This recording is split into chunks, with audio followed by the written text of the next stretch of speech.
In my previous video, I mentioned the fact that the humanitarian crisis in Cuba was one of the primary motivations to go to war against Spain. But the other primary motivation to go to war with Spain was actually going to be the sinking of the USS Maine. The USS Maine was a second-rate battleship that happened to be in Havana Harbor in February of 1898.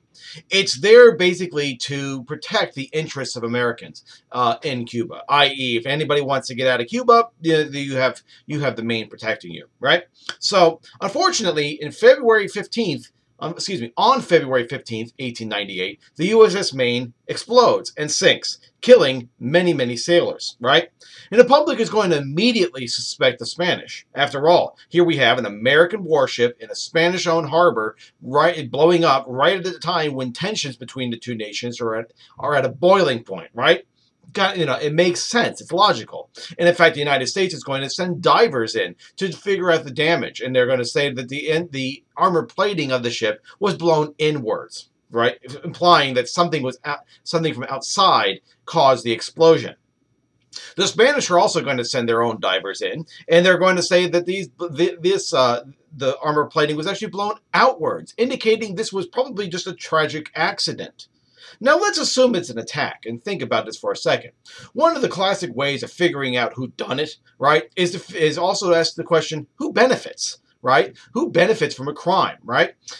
This is, this would be a good question to ask in a time when there's no, CSI, right? Well, let's apply who done it and who benefits to the USS Maine. Who benefits more? Do the Spanish benefit at all when it comes to blowing up a ship, American ship in Havana? No, not at all. That's the last thing they want to happen, right? So, how about the United States? Do they benefit? Well, if they're suicidal, yeah, but Americans aren't suicidal, right? They'd want their ships and their sailors to live, right? So the United States doesn't benefit. There's a third party here, though. The Cuban rebels. They certainly do benefit because of the fact that the United States will now have reason to go and intervene and actually declare war on Spain, right? So I'm not saying that, by the way, I'm not saying that the rebels actually did it. Subsequent investigations have found that it's most likely a tragic accident on board the ship. Now, this would linger. It's going to be one more step closer to war, right? And McKinley is very reluctant in terms of getting war authorization to try to go to war.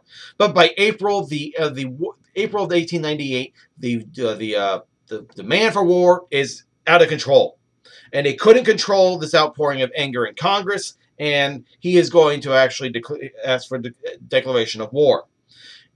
Here's a quote from McKinley's message, and I want you to hear the two types of foreign policies in it. In the name of humanity, in the name of civilization, on behalf of endangered American interests, which gives us the right to duty and to act, the war in Cuba must stop. Let me say that again. In the name of humanity, in the name of civilization, on behalf of endangered American interests, which gives us the right, the duty to speak and to act, the war in Cuba must stop. You can see the blending right there of the two different foreign policies, moralistic and realistic, right? Well, Congress responds by passing resolutions. They, first of all, declare Cuba free. Let me say that again. They declare Cuba free. Now, who does Cuba belong to at the time? Spain, right? Since when does the United States have the authority to declare anybody free? Never. So we adopt this amendment at the same time as we're adopting a resolution freeing Cuba. And the Teller Amendment said that when we win the war, we get all of the spoils from it, all this new territory, we're going to make Cuba free. We don't say that to any other place that we were going to get as a result of this war. We're not going to say this to Guam. We're not going to say this to the Philippines or Puerto Rico, right? Now, just because of this, the Spanish declare war on the United States. So I guess they started it, right? Now, this would be called the Spanish-American War. The war starts in April and it ends 10 weeks later. A total victory for the United States. And in fact, the American Secretary of State, John Hay, will call it the Splendid Little War. The war is over quickly. 400 Americans are killed in action, and a lot more die due to poisoned food and disease. We take Cuba and Puerto Rico, but we also take the Philippines, 8,000 miles away from Cuba. Only one person died from heat stroke while taking the Philippines. The war is going to be settled with the Treaty of Paris of 1898. We keep our word. We make Cuba independent after we rebuild it. But we did not say that about the other colonies, and we took them. We took Puerto Rico, Guam, and the Philippine Islands.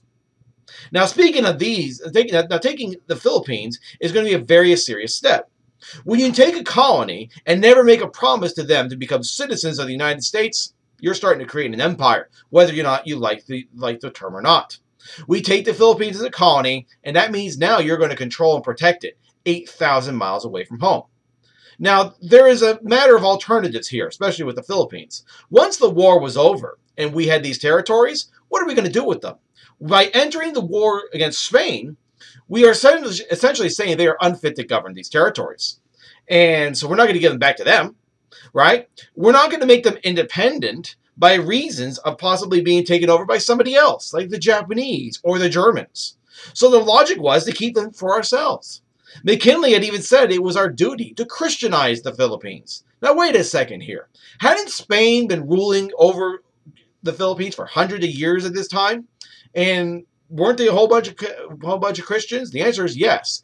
The two largest massive groups of people, the two largest groups assembled in a history of the world were Catholic masses performed by the popes in the Philippines. So they're a massive Christian country. But nevertheless, with the taking of these places, Puerto Rico, Guam, and the Philippines, the United States is starting to become a world power and now has a world empire.